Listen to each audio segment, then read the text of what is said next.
Inician las pruebas de la báscula instalada en el puente Belice, que comenzará a funcionar este miércoles. Autoridades aseguran que con ello se controlará el peso del transporte de carga.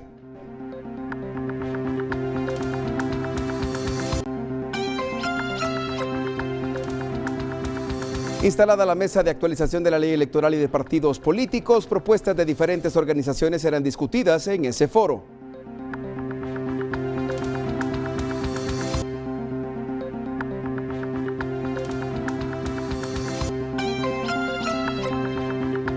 Facebook apoyará en la búsqueda de niños y niñas desaparecidos. Entérese cómo esta red social será una nueva herramienta de búsqueda de menores.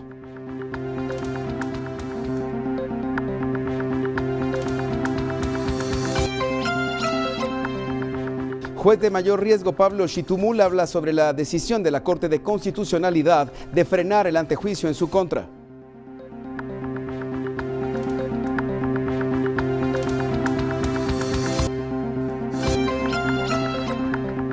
Noticias del mundo. Chile cumple un mes de protestas multitudinarias y la población se divide entre quienes buscan cambios o regresar a la normalidad.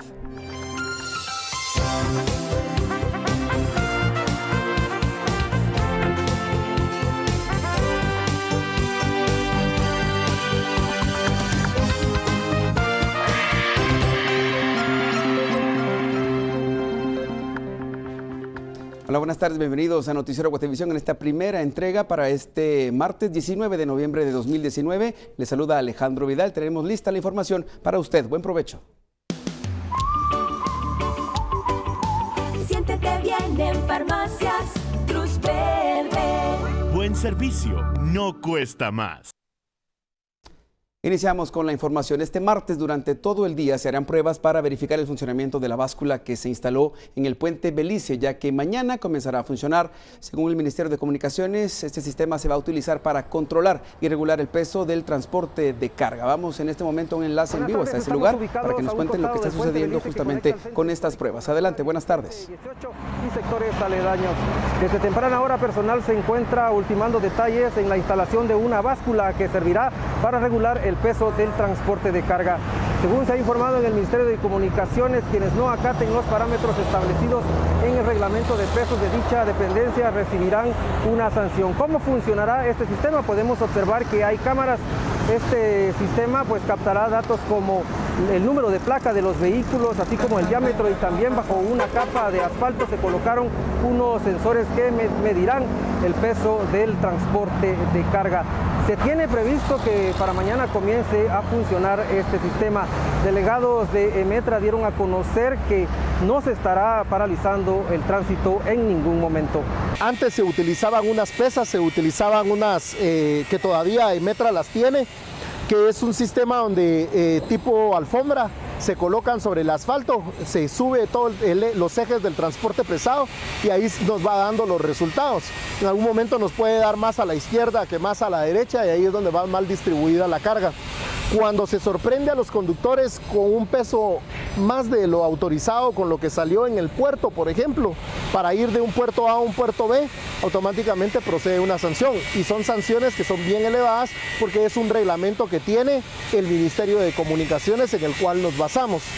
En algunos casos esas multas pueden sobrepasar los 10,000, 15,000, 20,000, 25,000 quetzales, porque es de acuerdo al extra que llevan, que no salió con ese peso del puerto, pero que sí desea llegar a otro puerto con ese peso. Hemos consultado con representantes de algunas gremiales de transportistas y ellos han indicado que hasta el momento desconocen los detalles de cómo funcionará esta báscula y esperan que esto no les perjudique, aunque sí están de acuerdo en que se debe regular el peso del transporte de carga para evitar que se dañe el pavimento, ya que a raíz de las grietas que hay en algunos sectores, pues se han originado algunos incidentes. Con imágenes de Oscar Rivas, reporta para Noticiero Guatevisión, José Manuel Patzán. Como parte de las innovaciones a la ley electoral y de partidos políticos aprobadas en 2016, el TSE conformó una comisión de trabajo que va a recibir propuestas de la sociedad civil. Adelante, Dadiana, en vivo con este reporte. Te escuchamos a continuación. ¿Cómo estás? Buenas tardes. Gracias, buenas tardes. Y este martes se instaló formalmente la Comisión de Actualización y Modernización Electoral.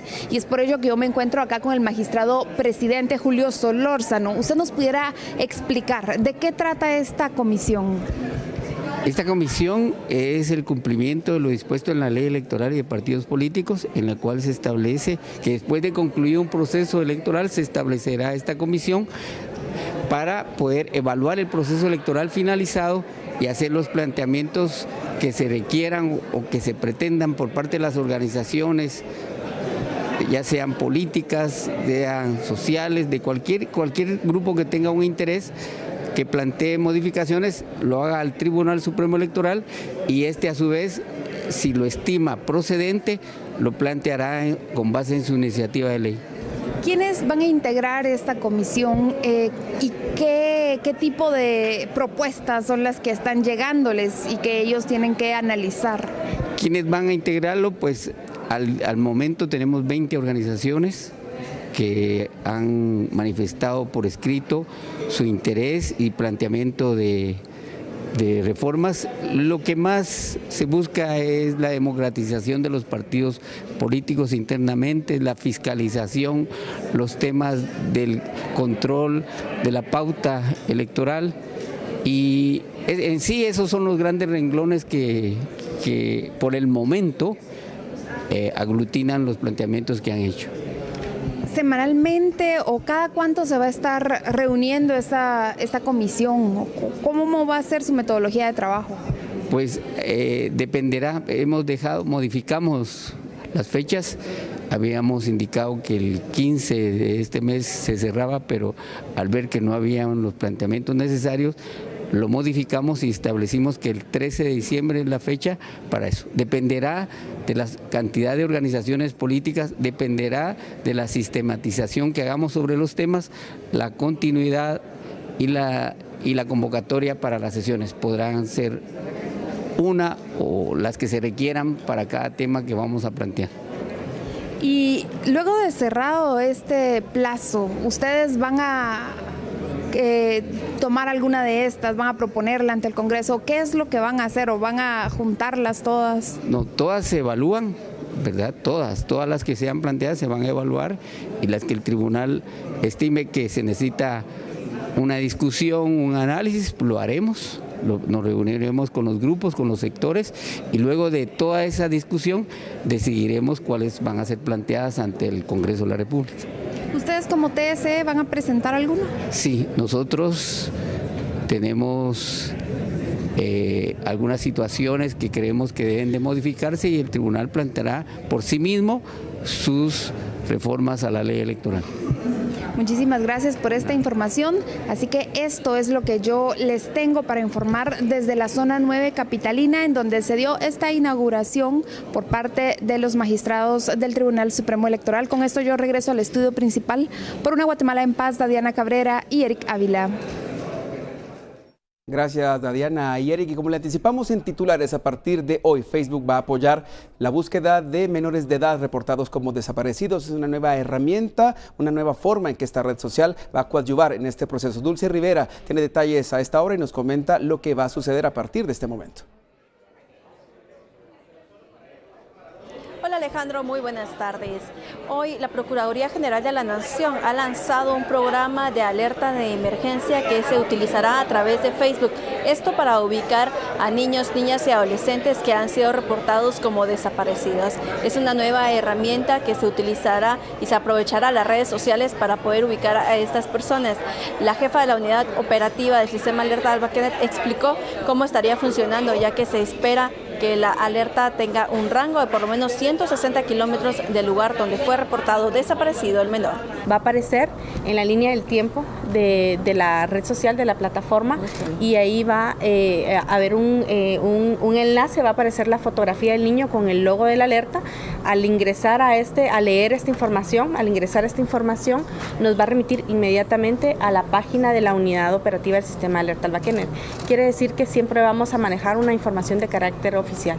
Según lo que explicaron las autoridades, se priorizarán algunos casos para que les aparezca en la línea de tiempo a las personas en Facebook. Así también ellos van a poderlo compartir. Esta es una herramienta que se aplicará en Guatemala, siendo el país número 1 en hacerlo a nivel centroamericano y el 5º a nivel latinoamericano. Es una herramienta que tenemos que priorizar y es en casos en donde en ese momento que se está reportando la desaparición del niño o adolescente, su vida corre un grave peligro. Y en ese sentido, siempre que la investigación nos permita, es decir, que la unidad operativa mantiene una comunicación inmediata con el ente investigador, la Policía Nacional Civil y el Ministerio Público para determinar la viabilidad de poder divulgar esta información en la plataforma. ¿Por qué esto es importante? Porque tampoco pretendemos entorpecer una investigación o poner en riesgo la integridad del niño o adolescente, pero siempre va a atender a casos donde la vida del niño pues está corriendo un grave peligro en ese momento. El rango en el cual esta información se va a diseminar va a ser aproximadamente en un rango de 160 a 170 kilómetros del lugar en donde el niño desapareció. A la actividad también asistió el presidente electo Alejandro Yamatei, quien aseguró y solicitó también el apoyo a Facebook para también atender casos de maltrato infantil, señalando que es importante no solo los niños desaparecidos, sino también aquellos que han sido vulnerados en sus derechos. Por una Guatemala en paz, Dulce Rivera y Noé Medina. Presidida por el diputado Héctor Leonel Lira, se produjo la mesa técnica para revisar y analizar las enmiendas de la iniciativa de ley 5564, reformas al Código Procesal Penal y el Código Penal también, la cual fue presentada por los integrantes del partido Encuentro por Guatemala, Ninette Montenegro y el mismo Lira a principios de este año. La iniciativa buscaba ser aprobada este martes, sin embargo, esta se retiró de la agenda. El principal objetivo de la ley es modificar la imposición y control de la prisión preventiva del órgano legal. Mientras tanto, en las afueras del Congreso, el Comité de la Unidad Campesina formó una manifestación junto a la Asamblea Social y Popular en la que demuestran su rechazo a esta iniciativa.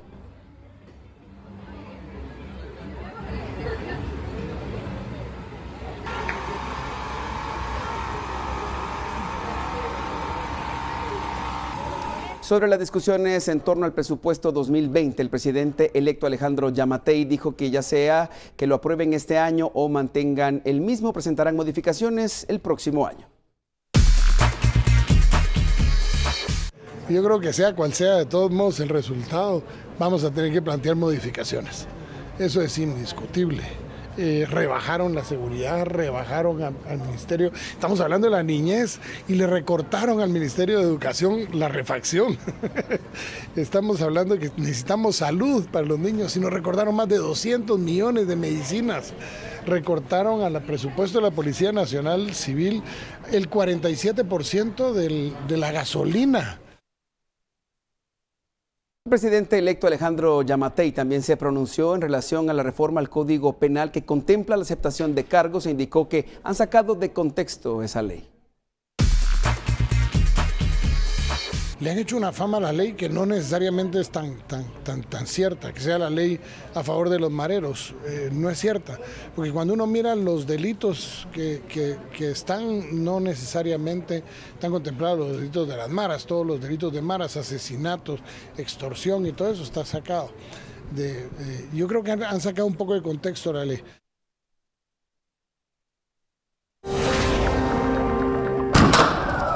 Donde dicen que las fuerzas de seguridad bolivianas dispararon a 9 personas, cocaleros lloran a sus muertos y prometen protestar contra la presidenta interina Yanín Áñez. Los manifestantes dicen que el ejército y la policía abrió fuego contra los afectados cuando estos intentaban ingresar a la ciudad central de Cochabamba el viernes. Momentos antes, Áñez había emitido un decreto que otorgaba a las fuerzas de seguridad inmunidad de enjuiciamiento. Ese fue el incidente más mortal en el mes de jornadas de protestas. Los agricultores son partidarios del expresidente Evo Morales, quien se vio obligado a renunciar después de que Bolivia se viera sacudida por violentas manifestaciones por su posible fraude electoral.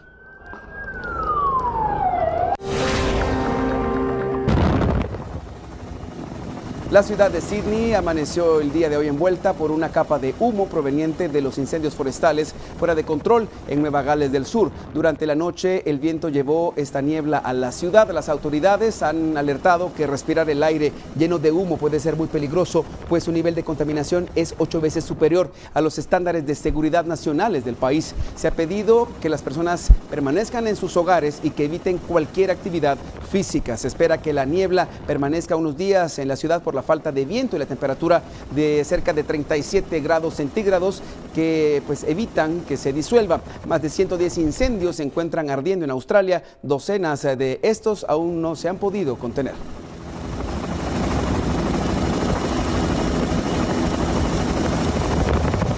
Y en Chile, miles de personas se reunieron en la Plaza Italia para conmemorar un mes de protestas para exigir mejores reformas sociales y un cambio en el modelo económico del país. La población se divide entre aquellos que tratan de volver a la normalidad y aquellos que quieren seguir presionando.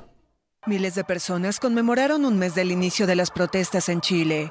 Reunidos en Plaza Italia en la capital, cerca de 10.000 manifestantes reivindicaron sus demandas por reformas sociales y un cambio en el modelo económico del país. La protesta se realizó en un ambiente pacífico y festivo, y se repitió a coro el grito «Chile despertó», transformado en un lema de los manifestantes. Un grupo reducido de encapuchados con escudo de lata protagonizó incidentes aislados y fue dispersado por grupos antidisturbios que respondieron con gases lacrimógenos cerca de Plaza Italia. Tras un mes de crisis, el país se divide entre quienes buscan volver a la normalidad y los que quieren seguir presionando por mayores cambios. Pero trabajadores del sector público realizarán un paro nacional el martes y miércoles, de acuerdo con la Central Unitaria de Trabajadores, el mayor sindicato del país. El movimiento comenzó el 18 de octubre con estudiantes negándose a pagar un aumento a la tarifa del metro, que luego derivó en la más profunda crisis social desde el retorno a la democracia tras la dictadura de Augusto Pinochet. Hoy se discute sobre una nueva constitución que reemplace la heredada del exdictador junto a una profunda reforma del sistema de pensiones, de salud y educación que preocupan a los chilenos. El Congreso aprobó el viernes un acuerdo para llamar a plebiscito en abril de 2020 para decidir cambiar o no la constitución y escoger el mecanismo mediante el cual sustituirlo. 30 días de protestas se han saldado con 22 muertos y 15.000 detenidos en todo Chile. La Comisión Interamericana de Derechos Humanos envió un equipo técnico que recabará información preliminar sobre denuncias de vulneraciones a los derechos humanos cometidas por agentes durante las manifestaciones.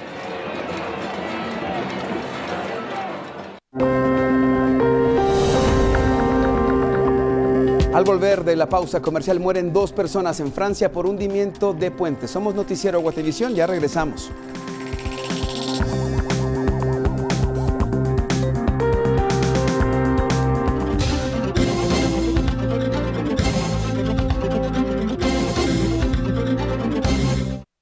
Gracias por seguir con nosotros a esta hora. Hoy martes, y la Corte de Constitucionalidad resolvió otorgar amparo provisional al juez Pablo Xitumul, por lo que el trámite del antejuicio en su contra se detiene. Nuestra compañera Verónica Orantes nos da los detalles en este día. Vero, ¿cómo estás? Buenas tardes, gusto saludarte. Gracias, buenas tardes Alejandro, y a quienes nos sintonizan en casa. Efectivamente, como tú bien lo mencionabas, la Corte de Constitucionalidad ha dado amparo provisional al juez de mayor riesgo Pablo Xitumul. En este caso detiene las acciones y diligencias que se llevan a cabo en un trámite de antejuicio promovido por un inspector de la Policía Nacional Civil, José Kulash. Veamos las declaraciones del juez Pablo Xitumul. Afortunadamente, y por el bien de la justicia y por el bien de la independencia judicial, el día de ayer fui notificado del amparo provisional, tal como lo solicitamos, en contra de 10 magistrados de la Corte Suprema de Justicia, quienes admitieron a trámite un antejuicio espurio, ilegítimo, y yo le agregué desde un principio notoriamente ilegal. Y entonces fuimos amparados por la Honorable Corte de Constitucionalidad. El Pleno de Magistrados de la Corte tomó la decisión y dejando en suspenso el trámite de las diligencias de antejuicio que 10 magistrados de la Corte Suprema de Justicia admitieron a trámite en mi contra. Muchas gracias. En este caso, el juez también consultamos sobre si él consideraba que eran unos ataques directos al trabajo que él estaba realizando desde el Tribunal de Mayor Riesgo, y esto fue lo que nos contestó. Escuchemos. Lo sentí así y lo he sentido así porque anterior a este altercado con el policía porque qué coincidencia que yo parqueando mi vehículo a los 5 o 10 minutos llegan como si alguien los hubiese llamado o hubiese solicitado la presencia para fastidiarme o me iban siguiendo. Ese es el punto, porque 2 ocasiones de repente, unos 3 meses antes, también en la calzada San Juan, a la altura del Rueo, me persiguieron dos patrullas también intentando revisar el vehículo.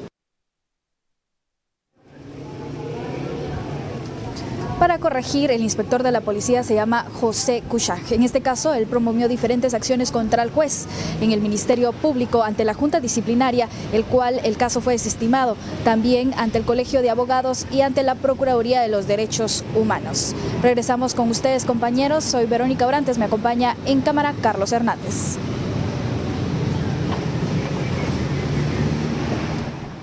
Gracias, Vero, por este reporte a esta hora. Agentes e investigadores de la Policía Nacional Civil llevaron a cabo una requisa en busca de objetos ilícitos en la granja penal de rehabilitación Pavón en el sector 4B.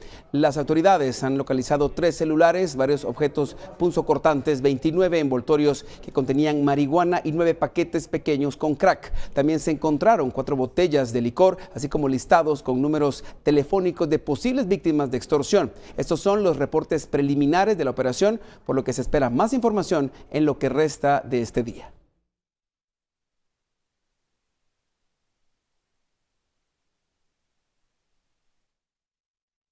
En un pueblo del sur de Francia, como se lo anunciamos, un camión causó el hundimiento de un puente y la muerte de 2 personas debido al exceso de peso del automóvil que duplicaba el recomendado para atravesar la estructura. Un camión demasiado pesado fue la causa del hundimiento de un puente el lunes en un pueblo del sur de Francia, que provocó la muerte de 2 personas. Según informó el alcalde, el vehículo cargaba unas 40 toneladas, mientras que la estructura podía soportar como máximo 19. Los fallecidos en el accidente son una adolescente de 15 años y el conductor del camión, que servía para transportar grúas para una empresa local. El fiscal de Toulouse aseguró que el puente no tenía ningún problema en la estructura cuando lo inspeccionaron en profundidad en 2017 y 2018. Pero vecinos de la zona denuncian que el paso de vehículos con más peso del permitido no era excepcional y que eso habría podido fragilizar la estructura. La casa de subastas de Hermann, histórica en Múnich, se encuentra en medio de una controversia luego de ofrecer a sus clientes la oportunidad de comprar alrededor de 900 artículos nazis, en los que se incluye un sombrero de copa perteneciente a Hitler. La Asociación Judía Europea escribió a la casa de subastas para que retiren los artículos a la venta, pues creen que serían comprados por aquellos que aún glorifican y justifican las acciones del mayor mal de Europa durante la Segunda Guerra Mundial. La subasta también contará con un vestido usado por Eva Braun, la esposa de Hitler, y una edición cubierta en plata del primer libro escrito por este político alemán. A pesar de las críticas, la venta no será cancelada por el valor histórico detrás de estos objetos y se llevará a cabo de todas formas mañana.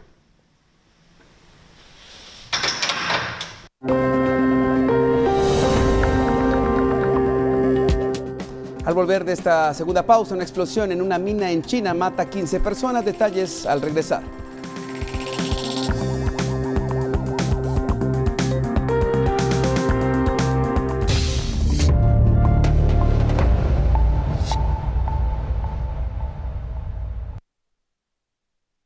Estamos de regreso con más ya a esta hora, en este martes, cuando son las 13 horas con 28 minutos. Vamos a revisar lo que sucede con algunos puntos estratégicos de la ciudad de Guatemala, el tránsito vehicular, iniciando con esta vista que nos ofrece la cámara ubicada sobre la calle Martí, que nos muestra lo que está ocurriendo con el paso vehicular de norte a centro y de centro a norte también. Vean ustedes cómo todo el tránsito que proviene de sectores como la zona 18 y la zona 6 ingresa sin problemas a este punto para conectarse con lugares de la zona 1 y la la zona 2, también con el anillo periférico, y alcanzar así otros puntos de conexión de igual manera. Es así como se comporta el tránsito en este punto de la ciudad. Revisamos a continuación lo que sucede con carretera El Salvador a la altura del kilómetro 9, con fluidez vehicular en ambos sentidos, tanto hacia el oriente como hacia el occidente. El descenso, en lo que usted alcanza a ver en el segundo plano de su pantalla, es todo el flujo vehicular que proviene del Salvador hacia Guatemala, haciéndolo en este momento, como le repito, sin ningún problema en este punto.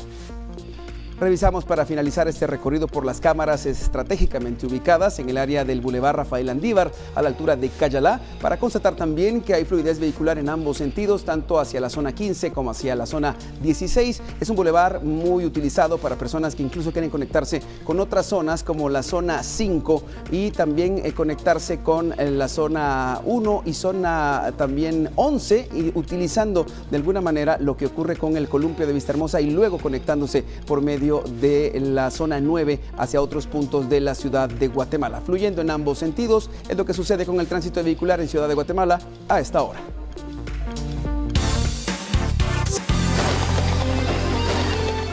¿Qué tal están? Qué gusto acompañarles en esta tarde. Es momento de compartir con ustedes las condiciones del clima para las próximas horas. Y entramos de lleno con información. Lo hacemos a través de la gráfica de la imagen satelital sobre el territorio nacional, donde se pronostica bajas de las temperaturas, especialmente sobre la noche y madrugada en los departamentos ubicados en el occidente y centro del país. Estas condiciones son asociadas por un frente frío débil que se estará acercando a nuestro país. Pero veamos puntualmente las condiciones a través de la gráfica del territorio nacional, y se pronostican cielos parcialmente nublados para todo el territorio nacional, con excepción de Alta, Baja Verapaz y el Caribe. Se pronostica alguna llovizna o lluvias, principalmente en horas de la tarde y parte de la noche. Veamos las condiciones para los próximos 3 días, específicamente en la ciudad capital se esperan cielos parcialmente nublados. Para los días miércoles, jueves y el viernes se esperan lluvias y las temperaturas máximas se estarán registrando entre los 25 y 26 grados centígrados. La salida del sol esperamos mañana a las 6:04 de la mañana y se ocultará a las 5:29 de la tarde. Hasta aquí llegamos con la información del clima. Continuamos con más de Noticiero Guatevisión. Gracias, Pamela. Y bueno, hoy 19 de noviembre se celebra el Día Internacional del Hombre y es una oportunidad para tomar acciones que aseguren nuestra salud. El médico Marco Antonio Ortiz nos habla de la salud masculina, de ciertas pruebas de detección necesarias y cuándo hacerlas para prevenir enfermedades y que los hombres mantengan una buena salud. Nosotros somos los principales responsables de nuestra salud, pues para poder conservarla, pues es de conocimiento de todos que debemos tener buenos hábitos, tanto de alimentos, de ejercitarse, y las buenas prácticas sexuales pues nos van a hacer pues tener una mejor salud sexual y reproductiva, así como en las vías urinarias también. Sin embargo, hay ciertas patologías que aunque tengamos una vida muy saludable, siempre pueden presentarse, por lo que aparte de todo esto, sí debemos acudir oportunamente con el médico. Bueno, es muy importante, al igual que en las mujeres, pues el hombre también tiene ciertas problemas de salud que son inherentes a su sexo, por lo que sí es necesario, ¿verdad?, que todos los hombres en algún momento de nuestra vida tenemos que acudir con un médico, siendo el urólogo el especialista que se encarga de evaluar pues todas las patologías, como mencioné anteriormente, del aparato reproductor y urinario masculino. Según las guías americanas, una evaluación con el urólogo entre los 40 y los 45 años, aunque el paciente no tenga ninguna sintomatología, ¿verdad?, que no tenga ningún factor de riesgo, para tener una evaluación y conocimiento de su estado basal, ¿verdad? Ya posteriormente, a partir de los 50 años, las guías europeas de urología nos mencionan, ¿verdad?, que es importante que el paciente empiece a acudir con el urólogo, ya que a esta edad, a partir de los 50, se hace más frecuente la presencia de cáncer de próstata en los hombres. Con imágenes de Fernando Cabrera para Noticiero Guatevisión, Ingrid Reyes. Retomamos las noticias, vamos al occidente, noroccidente del país. Los desafíos para las nuevas autoridades de Huehuetenango son múltiples, desde transparencia, ordenamiento territorial y red vial también. Enlazamos con nuestro compañero Mike Castillo con los detalles de lo que esperan cambiar las autoridades. Adelante, Mike, ¿cómo estás? Buenas tardes. Gracias, Alejandro, buenas tardes. Como tú lo mencionas, el cambio de autoridades tiene pues muchas expectativas en distintos sectores de la cabecera departamental de Huehuetenango, quienes han hablado con el alcalde electo acerca de esas prioridades que debe tener al momento de asumir el cargo en una ciudad que crece de manera desordenada y cuyos servicios siguen siendo deficientes. Temas como entrarle a ordenar la administración municipal serán parte de esos desafíos que deben enfrentar cuando asuman el cargo al frente de esta municipalidad, una de las más grandes del departamento de Huehuetenango. Indicarte que hemos conversado con algunos de los representantes de distintos sectores y todos coinciden en la necesidad de tener servicios de calidad, crear las condiciones adecuadas para atraer inversionistas y que la ciudad siga en esa expansión, pero una expansión que sea de manera ordenada. Conversamos con ellos y esto nos dijeron.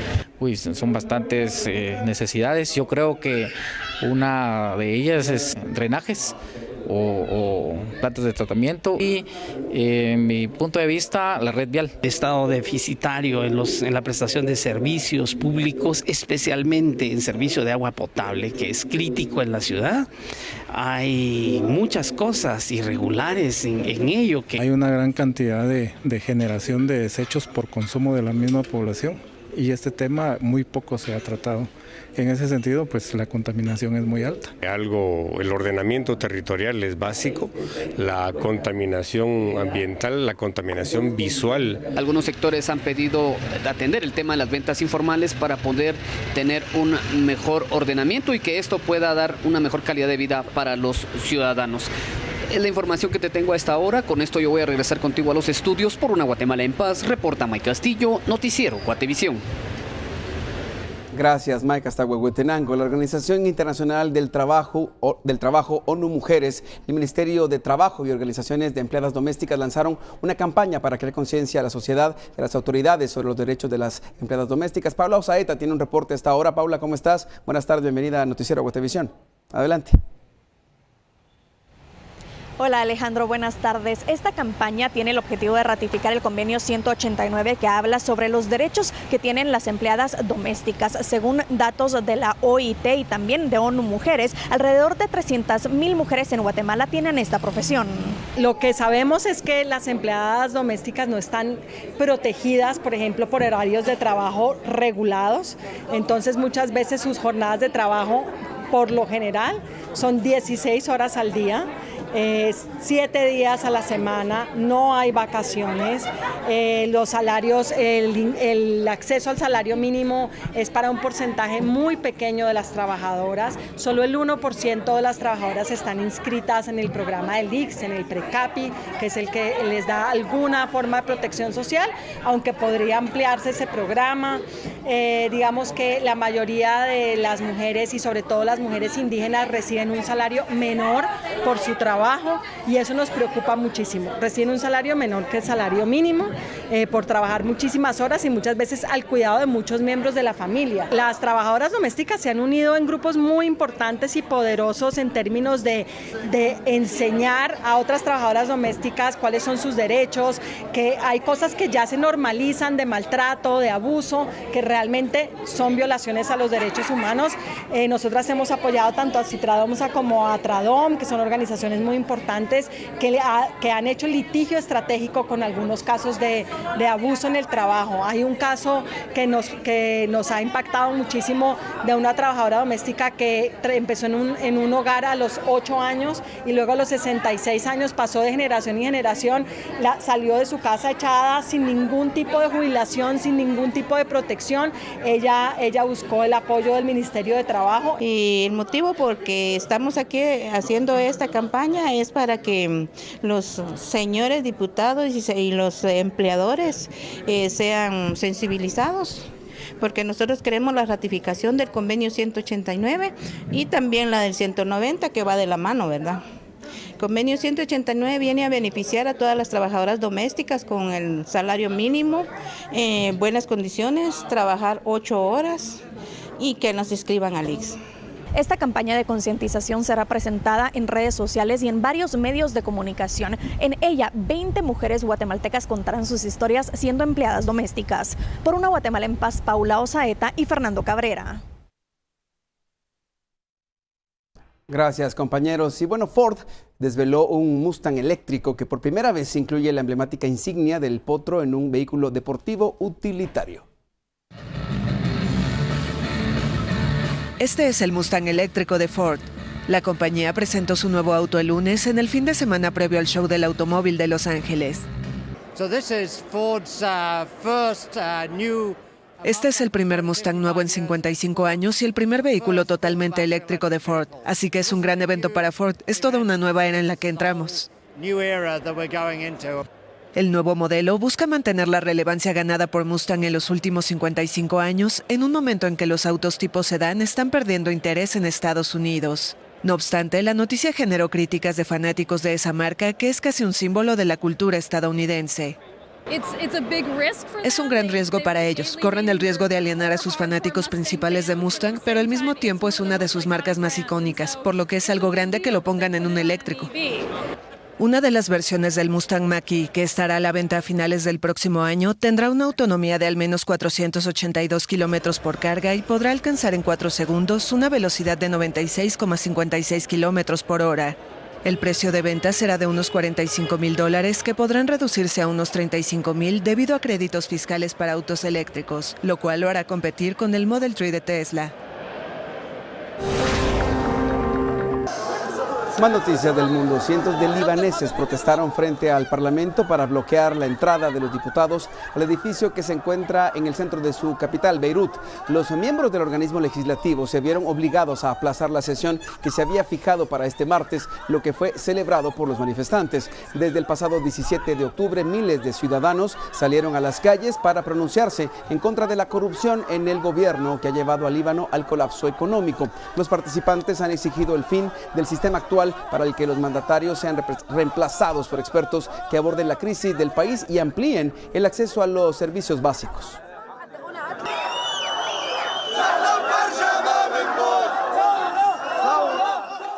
Y en el norte de China, una explosión en una mina de carbón provocó la muerte de 15 personas y dejó otros 9 mineros heridos en la provincia de Shanxi. Las autoridades locales ya iniciaron una investigación para determinar las causas del incidente.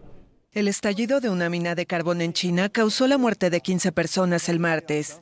La explosión en la norteña ciudad de Shanxi fue provocada por gas, de acuerdo con la agencia oficial Xinhua.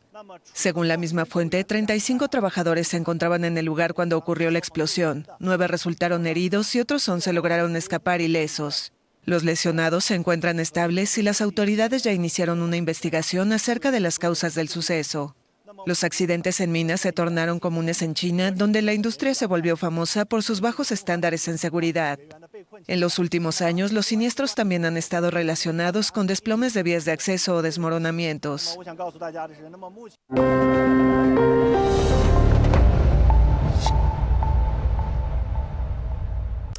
En más noticias, personal de Linguat entregó kits de primeros auxilios a distintas comunidades y también inauguró una biblioteca con libros específicos en turismo, gastronomía, historia local, nacional e internacional para apoyar a estudiantes y personas que se dedican al desarrollo del turismo. Nuestro corresponsal Raúl Juárez con los detalles a continuación desde Quetzaltenango. Muy buenas tardes en el estudio. Efectivamente me encuentro desde la sede de Linguat en Quetzaltenango, donde esta mañana se han tenido actividades importantes. Una de ellas fue la entrega de kit a autoridades de diferentes comunitarias de eso para tener implementos de primeros auxilios. Además se hizo la inauguración de la primera biblioteca, esto con temas importantes en cuanto a cultura, en cuanto a gastronomía e historia del arte, esto para que estudiantes y toda la población de Quetzaltenango pues pueda tener mayor referencia de temas específicamente de turismo. Esto nos han indicado las autoridades de estas actividades que han tenido hoy. 205 libros en las temáticas de historia de Quetzaltenango, historia de Guatemala, historia del arte, administración de hoteles y restaurantes, buenas prácticas de turismo sostenible, buenas prácticas, están todos los manuales del CEIOCU, ¿verdad? Para que puedan consultarlo tanto los empresarios turísticos como los estudiantes, principalmente de nivel medio del bachillerato en turismo y los estudiantes universitarios. Es importante que la capacitación sea constante, siempre hay cosas nuevas que aprender. Y sobre todas las cosas hay momentos en el trabajo que tenemos que resolver problemas y es bueno a veces echar una revisadita al marco teórico para saber en qué momento estamos y hacia dónde debemos tomar. Linguat en sus promociones y sus ferias internacionales en presencia en Europa, en otros países, se promocionaba más que todo Antigua, Tikal y Atitlán. Quetzaltenango casi no aparecía en el mapa turístico. Hoy en día ya Quetzaltenango tiene mucha presencia, el Altiplano Vivo de Guatemala y la marca Vive Xela. En estos últimos 4 años, repito, ha sido una actividad bastante intensa de inversión, de promoción del destino por parte de INGUAT. Bueno, las autoridades en otras actividades que van a tener este día está la inauguración de los nuevos vuelos de Guatemala a Quetzaltenango, asimismo de Huehuetenango a Quetzaltenango. Otra de las actividades donde estarán presentes personal del INGUAT será en la primera piedra, en la puesta de la primera piedra para inaugurar una ciclovía en el municipio de Salcajá. Este es mi reporte, compañeros. Yo regreso al estudio por una Guatemala en paz. Reportó para Noticiero Guatevisión, Raúl Juárez. El paso por el kilómetro 247.5 de la ruta al suroccidente en Pajapita, San Marcos, estuvo bloqueado durante 5 horas por pobladores de 3 municipios quienes reclaman la instalación del servicio de energía eléctrica que les fue suspendido desde el viernes 15 de noviembre. La medida de los pobladores afectó a miles de personas que se movilizan por esa ruta que conecta con la frontera con México. De acuerdo con Energuate, la suspensión del servicio se debe a la manipulación que se presume hicieron algunos pobladores en las líneas de conducción.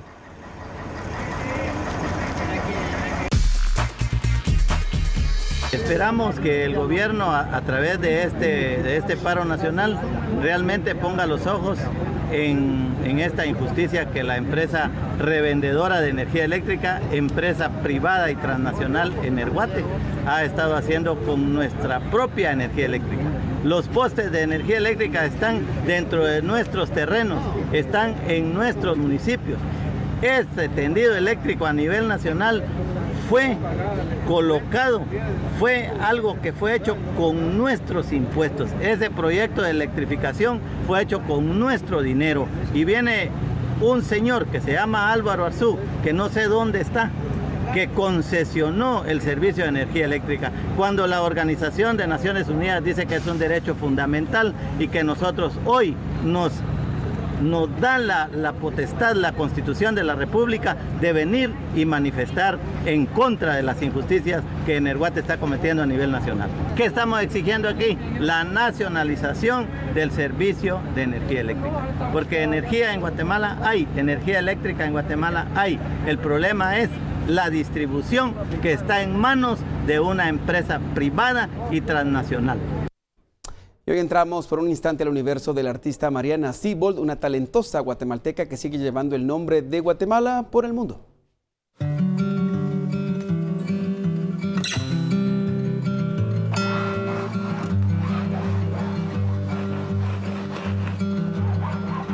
La guatemalteca Mariana Sibold ha destacado durante sus 30 años de carrera artística. El 2019 ha sido un año impresionante en el que nos comenta más de las invitaciones y premios que ha recibido. Este año, a partir de enero, fui invitada por la curadora internacional Zahira Muti.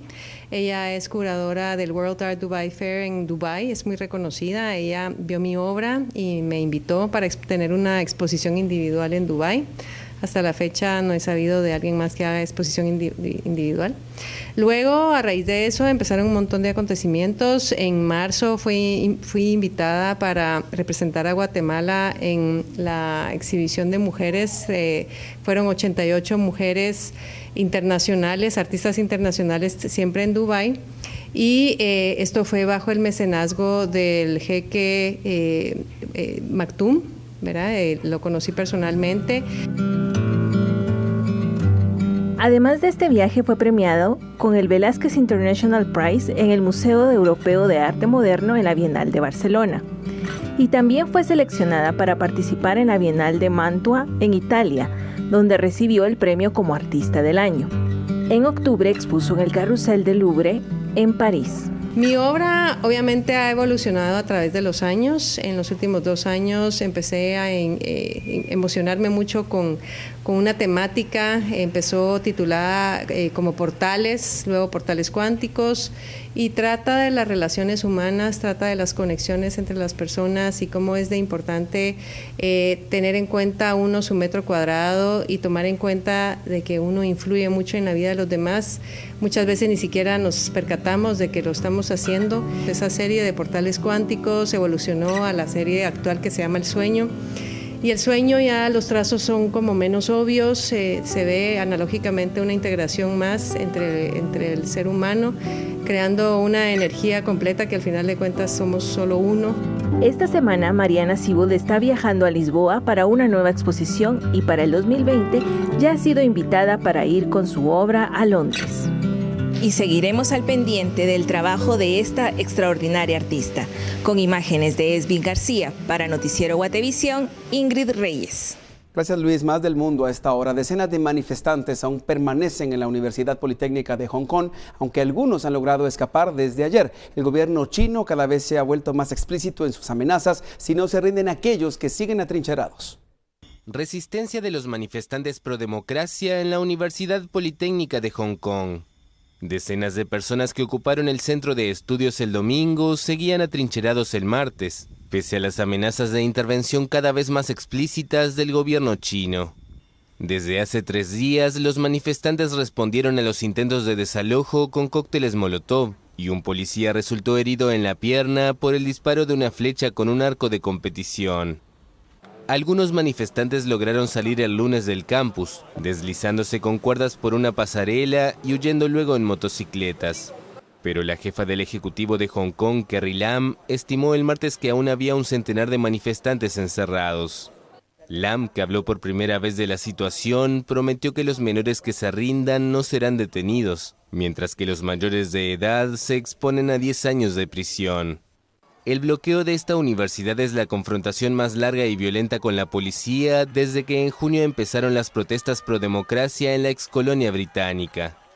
Decenas de miles de personas se manifestaron el lunes en Kowloon para intentar rebajar la presión en la universidad y crear otro foco para atraer a la policía antidisturbios, que está dispuesta a usar balas reales. Otros temas internacionales. Nació en Washington y dio sus primeros pasitos en la capital estadounidense, pero con 4 años cumplidos llegó su momento de regresar a casa, a China. Fin de una era para Bei Bei. El panda gigante pasa sus últimos días en el Zoológico Nacional de Washington antes de abordar un vuelo a Pekín sin pasaje de regreso. Amamos a Bei Bei. Lo descubrimos cuando tenía unos 6 meses a través de la Cámara de los Pandas y desde entonces hemos venido a verlo bastante. Y ahora quería aprovechar nuestra última oportunidad antes de que se vaya a China. Bei Bei significa tesoro precioso en mandarín. Nació producto de una inseminación artificial el 22 de agosto de 2015 en la capital de Estados Unidos. Pero según el acuerdo entre Pekín y el Zoológico de Washington, al igual que sus hermanos y hermanas antes que él, debe ser devuelto a China después de su 4º cumpleaños. Probablemente llevaremos con él 15 o 20 kilos de bambú. También le daremos manzanas, papas, zanahorias, probablemente un poco de caña de azúcar, miel, galletas. Llevaremos todo lo que le gusta para que en ese vuelo de 16 horas podamos darle todo lo que necesita. La llamada diplomacia del panda entre China y Estados Unidos se remonta a la histórica visita de Richard Nixon a Pekín en 1972. El entonces primer ministro Zhou Enlai le regaló una pareja de pandas. Desde entonces, la tradición china de prestar estos animales ha continuado, con Estados Unidos y otros países. Pero cuando los pandas alcanzan la madurez sexual, son repatriados para reproducirse en santuarios chinos. Los padres de Bei Bei, entregados durante la administración Clinton, están en préstamo hasta diciembre de 2020.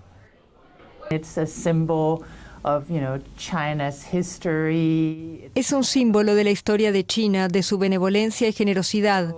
Especialmente cuando se escuchan tantas historias negativas sobre China, usan al panda como una especie de contrapeso, para que de algún modo el público en general piense bien de China.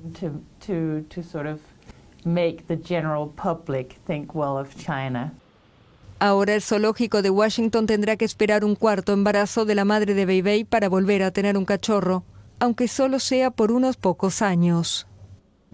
Bueno, muy bonito el Bei Bei. Hasta aquí la información a esta hora en esta primera emisión de Noticiero Guatevisión. Le invitamos a sintonizarnos a las 18 horas en la segunda entrega de este informativo. De momento, buenas tardes, buen provecho. Sigan en sintonía de Guatevisión. Con permiso.